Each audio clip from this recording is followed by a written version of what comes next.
Hello students, welcome to school ji. आज हम discuss करेंगे चैप्टर लाइट। क्लास 10th का चैप्टर नंबर 10th है लाइट। ये हमें पढ़ना है। बहुत ही फैसिनेटिंग और इम्पोर्टेंट चैप्टर है। और आपके आने वाली जो क्लासेस हैं +1 +2 या आपके जो बीएससी हैं, आगे जब आप ग्रेजुएशन में जाएंगे तो ये चैप्टर आपका बिल्कुल एंड तक जाएगा। और आप कोई भी परीक्षा, कोई भी एग्जाम अगर आप देते हैं एकेडमिक से या कॉम्पिटिटिव एग्जाम है, इस चैप्टर में से आप उम्मीद कर सकते हैं डेफिनेटली एक क्वेश्चन आपका आता है। तो बिना टाइम वेस्ट किए शुरू करते हैं। लाइट, सबसे पहले बच्चा लाइट है क्या है? Light light is electromagnetic wave. Is electromagnetic wave. एक बात तो यानी कि ये क्या है कि विद्युत चुंबकीय तरंग। विद्युत चुंबकीय तरंग। ओके। इलेक्ट्रोमैग्नेटिक वेव्स है तो इसका मतलब ये है, it is part of electromagnetic spectrum. Electromagnetic spectrum. बच्चों, जो सनलाइट हमारी अर्थ पर आती है उसके अंदर बहुत सारी वेव्स होती हैं। अगर मैं आपको समझाऊं तो सबसे पहले उसमें गामा वेव्स, गामा रेज, या आप कह सकते हैं कि जो इलेक्ट्रोमैग्नेटिक स्पेक्ट्रम है वो कुछ ऐसा। सबसे पहले इसमें होते हैं गामा रेज।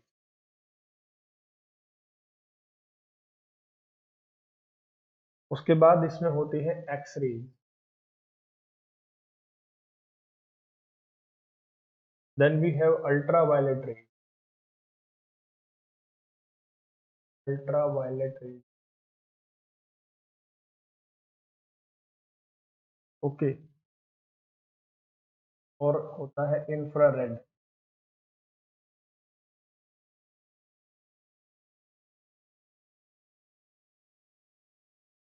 और इसके नीचे होता है रेडियो वेव्स।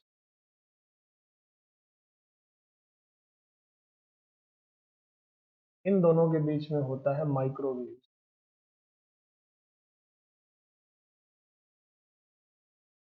मेरी बात समझ में आ रही है? अल्ट्रा वायलेट और इंफ्रारेड के बीच में ये जो पोर्शन होता है इसको हम कहते हैं विजिबल रेज। जो चीज हमें दिखाई देती है। मेरी बात समझ में आ रही है? और विजिबल रेज का ही हिस्सा है लाइट। और आप एक बात अच्छे से जानते हैं माय डियर स्टूडेंट्स कि विजिबल रेज में जो हमारी लाइट है, लाइट को ही हम विजिबल रेज कह रहे हैं या वेव कह रहे हैं। लाइट आपका 7 कलर से मिलकर बनता है। सबसे पहला कलर इसमें कौन सा है?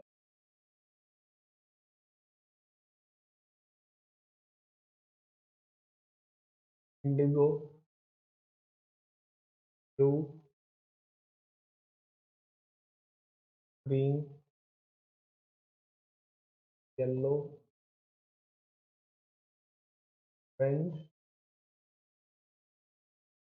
लास्ट है। तो दीज आर द 7 कलर्स जिससे मिलके हमारा बनता है। इसीलिए बच्चों मैंने लिखा कि लाइट क्या है? आपका इलेक्ट्रोमैग्नेटिक वेव है या it is part of electromagnetic. ठीक है। लाइट का आपसे पूछ सकते हैं कि लाइट का वेवलेंथ। हायर क्लासेस में जब आप जाएंगे तो आपको पता चलेगा कि वेवलेंथ को लैम्डा से रिप्रेजेंट। तरंग दैर्घ्य क्या चीज होती है? It is approximate 400 nanometres, 700।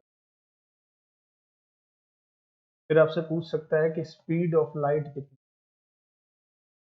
It is approximate 3 lakh kilometre पर सेकंड।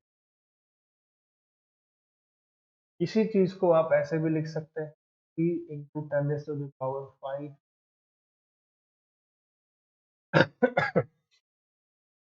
क्योंकि लैख में बेटा 5 जीरो आते हैं, 3 × 10⁵ इसी चीज को आप ऐसे भी लिख सकते हैं, 3 × 10⁻⁸ पर सेकंड। किलोमीटर के हमने मीटर बना लिए। तो स्टैंडर्ड जो है speed of light vacuum this is 3 into 10⁸ metre पर सेकेंड। आपको पेपर में ये दे दिया जाए या ये दे दी जाए, दोनों ठीक है। तो अभी तक बच्चों हमने पढ़ा कि लाइट क्या है, इलेक्ट्रोमैग्नेटिक वेव है और इलेक्ट्रोमैग्नेटिक स्पेक्ट्रम का पार्ट है। यहाँ मैंने आपके लिए स्पेक्ट्रम बनाया है, साथ में इसका आपको वेवलेंथ भी बताया है, और violet, indigo, blue, green, yellow, orange, red, इन 7 कलर से मिलकर हमारी लाइट बनती है। ओके, और इसमें बेटा जो रेड कलर है ये लीस्ट डिस्पर्स होता है, सबसे ज्यादा, सबसे कम स्कैटर होता है, और वॉयलेट सबसे ज्यादा scatter। इसीलिए आप देखते हैं कि जो रेड लाइट है, जो सिग्नल्स है वो लाल रंग के बने होते हैं। लाल रंग सबसे कम विचलित होता है या स्कैटर होता है या फैलता है, और जो चीज कम फैलेगी वो दिखेगी ज्यादा, फोकस्ड चीज सबसे ज्यादा दिखती है। समझ में आ रही मेरी बात? इसमें एक चीज और याद रखिएगा, जो light light is a transverse waves also, transverse wave also, ये बातें आपको ध्यान रखनी। Okay, is that clear? So this is basic description about light। अब पढ़ते हैं कि लाइट की प्रॉपर्टीज कौन कौन सी। जो चैप्टर 10 है उसमें रिफ्रैक्शन और रिफ्लेक्शन दो चीजें दी हुई है, लेकिन क्या सिर्फ यही लाइट है? क्या लाइट ये दो ही फिनोमिना करती है या दो ही प्रॉपर्टीज है? ये जानते हैं। एक चीज और बच्चों आप ध्यान रखेंगे, जो लाइट है, light always travels in a straight line. जो लाइट है बच्चों हमेशा एक स्ट्रेट लाइन में ट्रेवल करती है, और इसी स्ट्रेट लाइन ट्रेवल को हम एक नाम देते हैं, को बोलते हैं रेक्टिलिनियर प्रोपेगेशन। रेक्टिलिनियर प्रोपेगेशन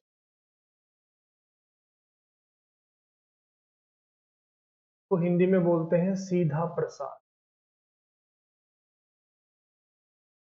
एक बहुत टेक्निकल और बहुत इंटरेस्टिंग चीज आपको बताता हूँ, रेक्टिलिनियर प्रोपेगेशन की वजह से शैडो बनती है किसी भी ऑब्जेक्ट की। Shadow of an object forms because of this. ये जो आप एलन या आकाश या नेट वगैरह के जो एग्जाम देते हैं उनमें ये क्वेश्चन आया हुआ था कि the shadow of an object forms because of which phenomena. Right answer है रेक्टिलिनियर प्रोपेगेशन, यानी कि light always travels in straight path. ना इसका आंसर रिफ्लेक्शन है, ना रिफ्लेक्शन है, नथिंग, जस्ट रेक्टिलिनियर प्रोपेगेशन की वजह से ही शैडो बनता है। और एक बात याद रखना है, लाइट जो है इसके ऊपर, लाइट के ऊपर there is no effect of electromagnetic field in normal condition. No effect of gravitational force. Gravitational force का इसके ऊपर कोई इफेक्ट नहीं होता नॉर्मल स्टेट। मैंने इलेक्ट्रोमैग्नेटिक फोर्स बोल दिया था, वो उसके लिए मैं सॉरी चाहता हूँ, बट गुरुत्वाकर्षण बल का लाइट के ऊपर कोई इफेक्ट नहीं होता नॉर्मल। That clear? और एक बात आप याद रखेंगे कि सन और अर्थ, यहां से यहां तक जो सनलाइट आती है, takes around 8 minutes and 16 seconds. इतने टाइम में सनलाइट सन से अर्थ तक पहुंच जाती है। और अगर मैं आपको कहूं कि मून टू अर्थ लाइट आने में कितना टाइम लेती है, ध्यान से समझिएगा। मून और अर्थ का डिस्टेंस है समवेयर अराउंड 3,84,000 किलोमीटर, यानी कि अप्रोक्सीमेट 1 सेकेंड में मून से अर्थ तक जो सनलाइट है वो पहुंच जाता है। क्योंकि मैंने बताया था कि जो लाइट है वो 3 लाख किलोमीटर प्रति घंटे की रफ्तार से चलती है। अब प्रॉपर्टीज देखते हैं my dear, properties of light. Light की कौन कौन सी प्रॉपर्टीज हैं ये हमें पढ़ना है। सबसे पहले है रिफ्रैक्शन लाइट।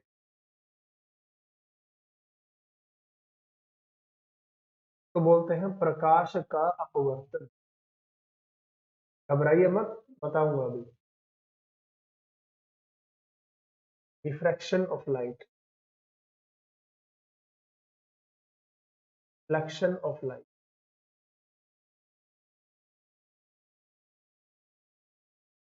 प्रकाश का परावर्तन। बहुत सिंपल लैंग्वेज में बताऊंगा आपको इसका क्या मतलब। इसके बाद है आपका डिस्पर्जन ऑफ लाइट।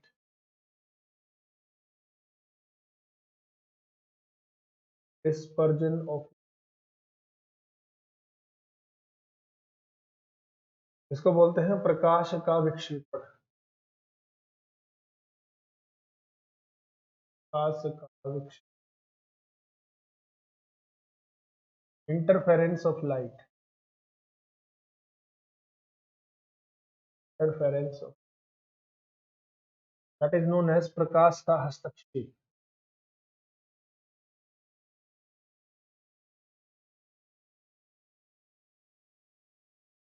एक और है refraction of light.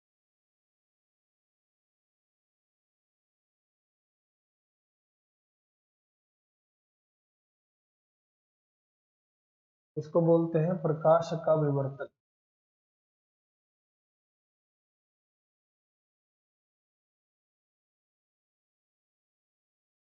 Dispersion of light के साथ एक और चीज है आपका स्कैटरिंग ऑफ लाइट।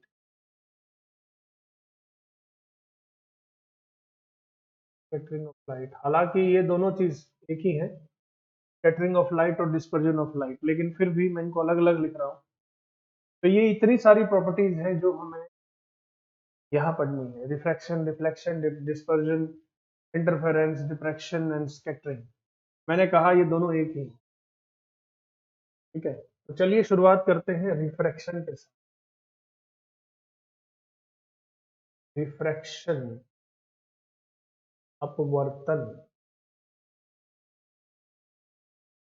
देखो बहुत सारे टीचर्स या बहुत सारी बुक्स आपको सीधा डेफिनेशन बताएंगे, वो भी मैं भी बताऊंगा, लेकिन सीधा नहीं बताऊंगा। तो सबसे पहले रिफ्रैक्शन को समझना जरूरी है कि refraction simple language, simple conceptual way में समझिए। देखिए सपोज जैसे ये आपका स्कूल है, ये आपका होम है, घर, और ये है आपका स्कूल, है ना, स्कूल, जो स्कूल, और स्कूल, होम से स्कूल का जो रास्ता है ये सीधा रास्ता। ऐसे आप डेली जाते हैं और अपने स्कूल में स्टडी करके वापस आते हैं। अब प्रॉब्लम ये है कि रास्ते में हो गया ट्रैफिक जैम, ये रास्ता बंद है। तो फिर आपको ध्यान आता है कि स्कूल तो पहुंचना जरूरी है, तो आप क्या करते हैं, यहां तक तो सीधे जाते हैं और फिर आप रास्ता चेंज करके ऐसे चले जाते। तो ये हो गया रिफ्रैक्शन। नहीं समझे? मतलब लाइट सीधा ट्रेवल करती है, मैंने बताया सीधा ट्रेवल कर रही है, ओके। लाइट ऐसे सीधा ट्रेवल कर रही है, ऐसे जाना चाहती है, लेकिन ये ऐसे ना जाके बैंड हो जाती है, इसी को बोलते हैं रिफ्रैक्शन। मतलब लाइट एक मीडियम से दूसरे मीडियम में जा रही है, सीधा जा रही है। अब क्योंकि मीडियम चेंज हो गया है, चलने का रास्ता चेंज हो गया है, तो लाइट अपना जो रास्ता है वो भी चेंज कर ले। नहीं समझे? ओके। तो लाइट जब आपका सीधा जाते हुए एकदम से मुड़ जाती है, इसी मुड़ने के फिनोमेना को हम क्या करते हैं, रिफ्रैक्शन। समझे? तो यहाँ पे एक चीज आपको मुझे क्लियर करनी है, मीडियम क्या होता है। Medium, one medium to another medium, what is medium, let us discuss then. Again I will explain refraction. Language में आप ये समझ सकते हैं, ray of light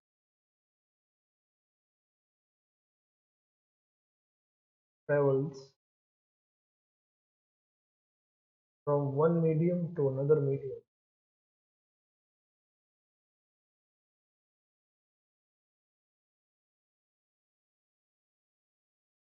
then it changes its path.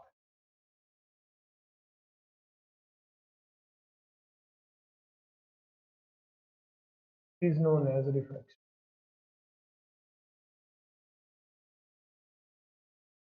इसी को refraction,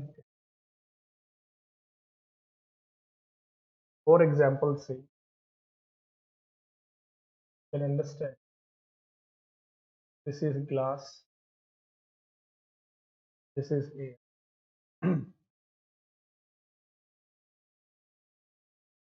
now this is ray of light.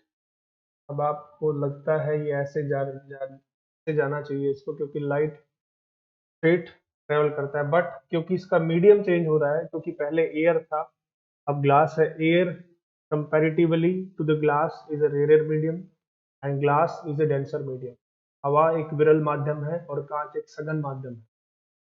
तो ये मीडियम क्या है ये भी मैं बता देता हूँ, एक बार पहले ये देख लीजिए। एयर, आप ray of light is coming like this, सीधा जाना चाहिए लेकिन सीधा ना जाके ये बैंड हो जाता है, ठीक है। अब कांच से, ग्लास से फिर से एयर में जाएगी तो ऐसे जाना चाहिए, बट ये ऐसे ना जाके फिर से ऐसे। तो a ray of light was coming like this and it's supposed to go like this, but because medium is changing, that's why it is bending, and again medium is changing, it is again bending. This phenomena is known as refraction. Simple thing, इसमें कुछ नहीं है। अब सवाल ये है कि medium क्या है। मीडियम बेटा एक रास्ता है, या एक कह लीजिए एक माध्यम है, एक जगह है जहां पर जो प्रकाश की किरण है वो चलती है। मीडियम आपके दो प्रकार के हो सकते हैं, रेयरर और एक है डेंसर। इसको बोलेंगे विरल, इसको बोलेंगे सघन। रेयरर मीडियम कौन सा होता है? Medium whose particles are apart, जिसके कण दूर दूर होते हैं उसको हम विरल माध्यम बोलते हैं, जैसे कि air. Denser medium whose particles are nearby, जिसके कण नजदीक होते हैं उसको डेंस मीडियम कहते हैं। मेरी बात समझ में आ रही होगी आपको? तो अब इसमें देखिए साहब, सीधी सी बात है, ये जो रे है इसको हम कहते हैं इंसिडेंट रे, ए। तो मैं ये नाम दे रहा हूं इंसिडेंट रे।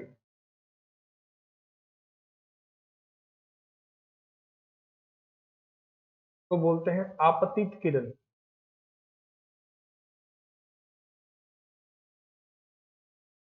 ओके, ये सीधी जाना चाहती थी लेकिन इसका रिफ्रैक्शन हो गया, ऐसे मुड़ गई। इसको कह रहा हूं बी। इसको बोलते हैं रिफ्रैक्टेड रे, रिफ्रैक्टेड रे, अपवर्तित किरण।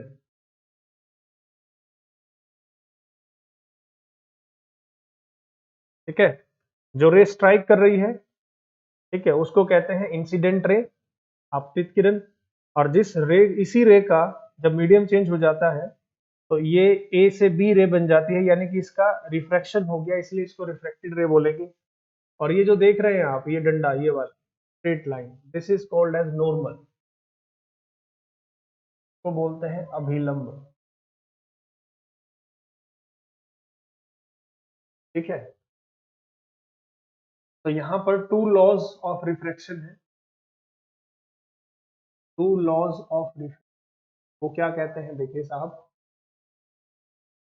पहला लॉ ये क्या, ये कहता है बच्चों, incident ray, refracted ray and normal. Incident ray, refracted ray and normal all lies, incident ray, refracted ray and normal all lies the same plane। तीनों के तीनों एक ही तल में होते हैं, एक ही तल में होते हैं।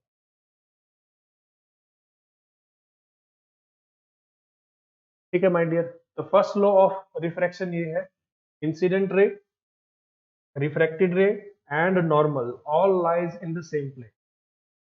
ओके, अब ये नॉर्मल है, ये इंसिडेंट रे है, इन दोनों के बीच में जो एंगल बनता है इसको बोलते हैं इंसिडेंट एंगल। और रिफ्रैक्टेड रे और नॉर्मल, इनके बीच में जो एंगल बनता है इसको बोलते हैं रिफ्रैक्टेड एंगल।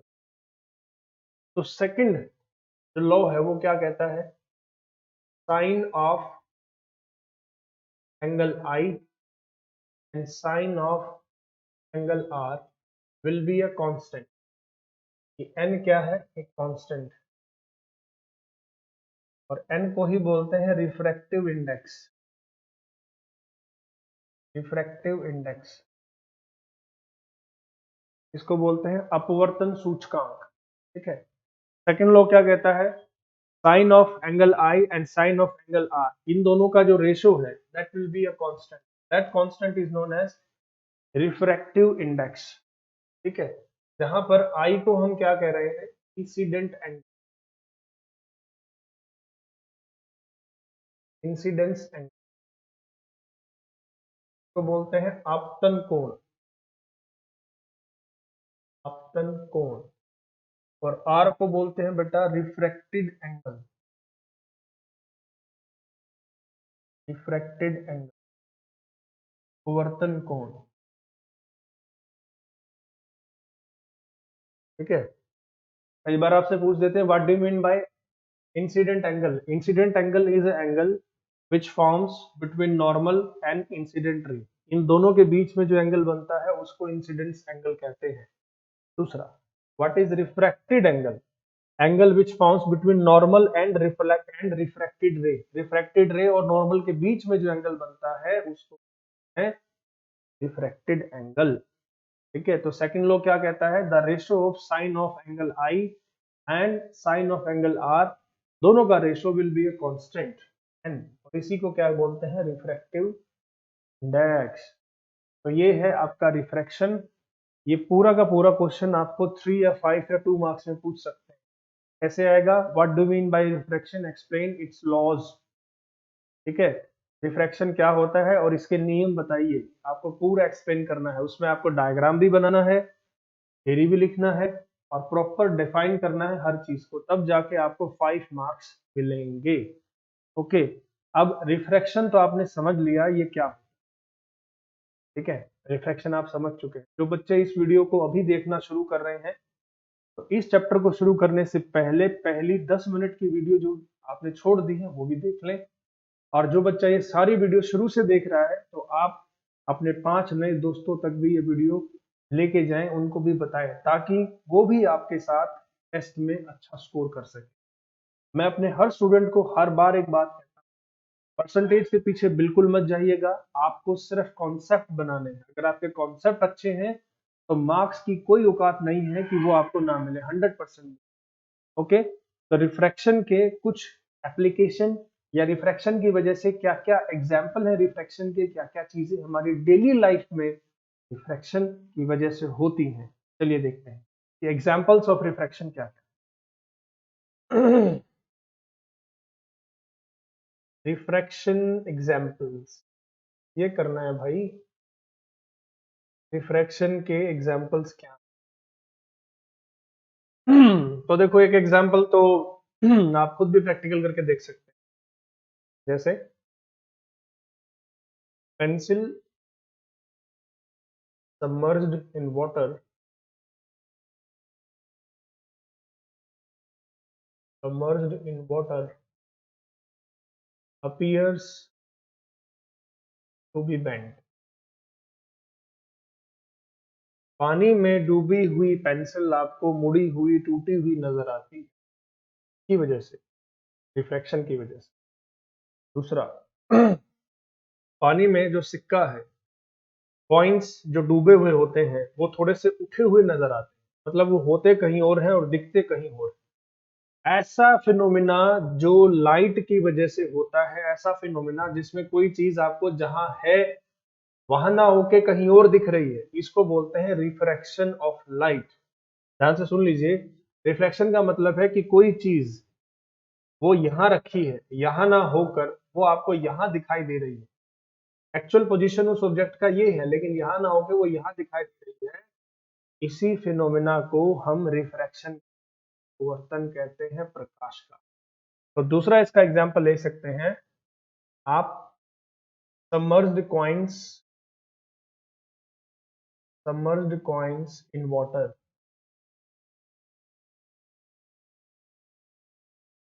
पानी में डूबे हुए सिक्के आपको जहां वो सिक्के रखे होते हैं वहां ना होकर थोड़ा सा उठे हुए नजर आते हैं। तीसरा, bottom of bucket, bottom of bucket, बाल्टी की जो तली होती है, तलहटी होती है, उसको देखना ध्यान से, वो भी थोड़ी सी उठी हुई नजर आती है, लेकिन एक्चुअल में है यहाँ पे, लेकिन दिखाई यहाँ देगी। तो ये भी किसकी वजह से? रिफ्रैक्शन ऑफ लाइट की वजह से। कुछ और एग्जांपल देख सकते हैं इसके हम, twinkling of stars, twinkle of stars, तारों का टिमटिमाना। देखो बच्चों, ये बच्चा एक नीचे खड़ा है, आपकी तरफ प्यारा सा बच्चा है ये, और ऊपर स्टार्स को देख रहा है। कभी ये स्टार आपको यहां नजर आएगा, नजर आएगा। तो ट्विंकलिंग ऑफ स्टार्स भी किसकी वजह से होता है? रिफ्रैक्शन की वजह से। लेकिन कौन से, किसकी वजह से रिफ्रैक्शन होता है? ये एटमॉस्फेयर की वजह। तो इसको बोलते हैं एटमॉस्फेरिक रिफ्रैक्शन। वायुमंडलीय अपवर्तन के कारण ही आपको तारे टिमटिमाते हुए नजर आते हैं। ओके, एक सबसे खतरनाक क्वेश्चन बताता हूं बच्चों। ये देखिए, ये हमारी अर्थ है, यहां आप खड़े हैं, ठीक है। एक्चुअल में आपका सन यहां होता है, लेकिन आपको दिखाई कहां देता है? यहां। सन होता यहां है, लेकिन यहां ना होकर सन दिखाई कहां देता है? यहाँ है, यहां पर दिखाई कहां दे रहा है? यहां पर। इसको क्या बोलते हैं? एडवांस्ड सनराइज, यानी कि सूर्योदय से पहले सूर्य का दिखाई देना। आप सुबह सुबह जब जल्दी उठते हैं तो ध्यान से देखना, सुबह सूरज बिल्कुल एक लाल महिला के माथे की बिंदी की तरह दिखाई देता है। एक्चुअल में वो यहाँ होता है, लेकिन यहाँ ना होकर वो दिखाई कहाँ दे रहा है? यहाँ। ये भी किसकी वजह से? अभी तो बताया, जो चीज जहां है वहां ना होकर कहीं और दिखाई दे रही है, तो इसे रिफ्रैक्शन कहते हैं, एटमॉस्फेरिक रिफ्रैक्शन। ठीक है। तो एडवांस सनराइज, यहाँ देखिए कि आप हैं, खड़े हुए हैं, ये हमारा सन है। डिलेड सनसेट, यानी कि सन एक्चुअल में तो है यहाँ पर, एक्चुअल में है यहाँ पर, और दिखाई कहाँ दे रहा है? यहाँ। यानी कि सूर्य छिपने के बाद तक भी दिखाई देता है। इसको क्या बोलते हैं? डिलेड सनसेट, यानी कि सूर्यास्त के बाद भी